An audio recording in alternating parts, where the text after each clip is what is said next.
written in the bill. So I don't know if We Her may Honor suspend, would Mr. President, like but- me to approach and try to explain, because I understand what Her Honor is trying to say. What I'm saying is it's not written in the bill.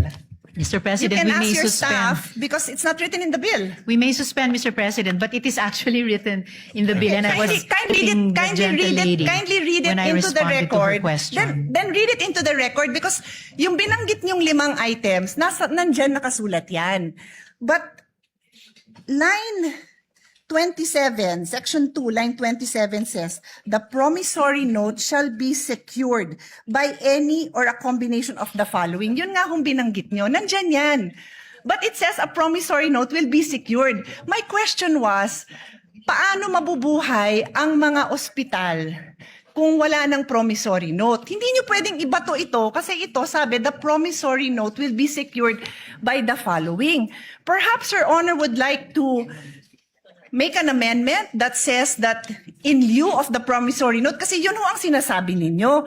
Ang sinasabi ko, hindi nga ho nakasulat. So would you like to propose?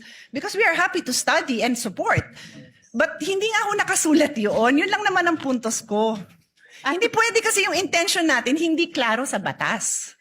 Well, that's why I'm glad, Mr. President, that we are in the period of amendments, because this representation is very open to proposed amendments, including subject to style, to not just improve the content of the bill, pero klaruhin ang crystal clear kung ano po yung intent niya. So no problem with that, Mr. President. Yes, and that is what I'm doing by using the period of amendment to make the interpellations. I am making it known to the sponsor that what she is saying is not in the bill. So I believe if yun po ang intention ng sponsor, then kayo po ang isulat niyo po yun kasi kayo ang nagsabing yun yung gusto niyong gawin eh. Di kayo po ang magsulat nun, and we will be happy to review it kasi hindi ko po amendment yun. Ako yung nagtatanong kung ano ang gagawin ng ospital kung wala siyang promissory note. So sabi niyo ito. So tinatanong ko saan nakasulat yun.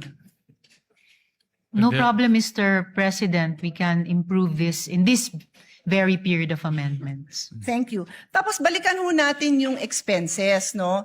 I can suspend and Her Honor can look at her numbers because I will also be presenting numbers. Her Honor also mentioned 50K to 1 million per patient.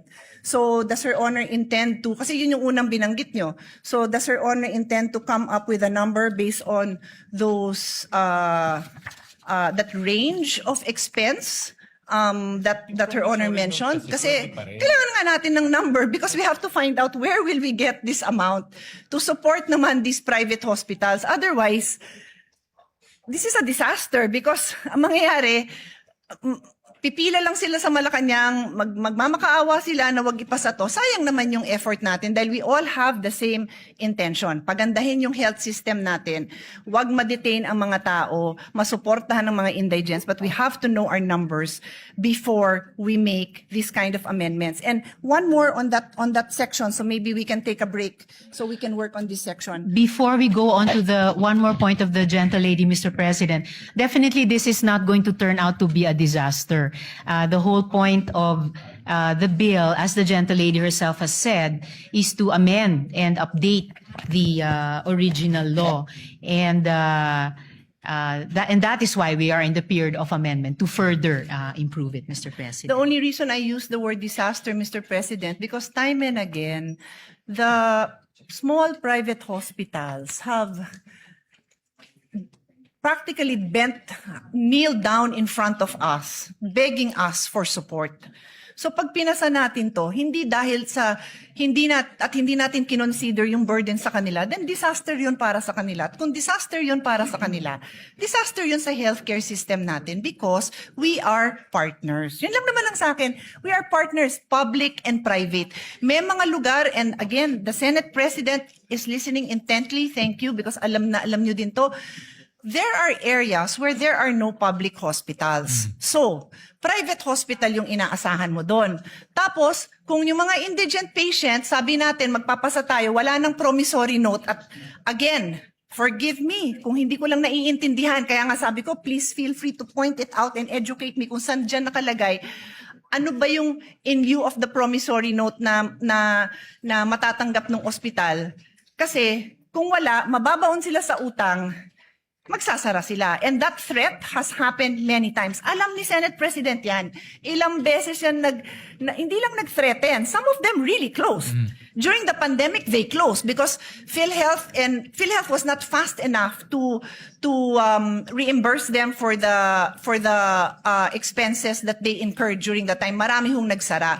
So I'm just banking on experience to ensure that what we pass is a responsible response to this issue. So before I leave section 2, ang idadagdag ko is, did Her Honor take up during the hearings this possible amendment na lahat ng indigent patients wala ng promissory note? Na-take up ho ba yan sa hearing so that you would be able to hear the concerns of the different sectors, including the small private hospitals, the small clinic owners, yung mga lying-in clinic.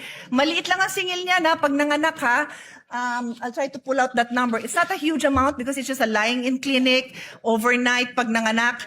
So pag indigent, the amendment now is lahat ng indigent patients wala nang babayaran. Wala nang promissory note. Sorry, to be clear, wala nang promissory note. So, was this taken up during the hearing so that marinig natin yung side nila? No,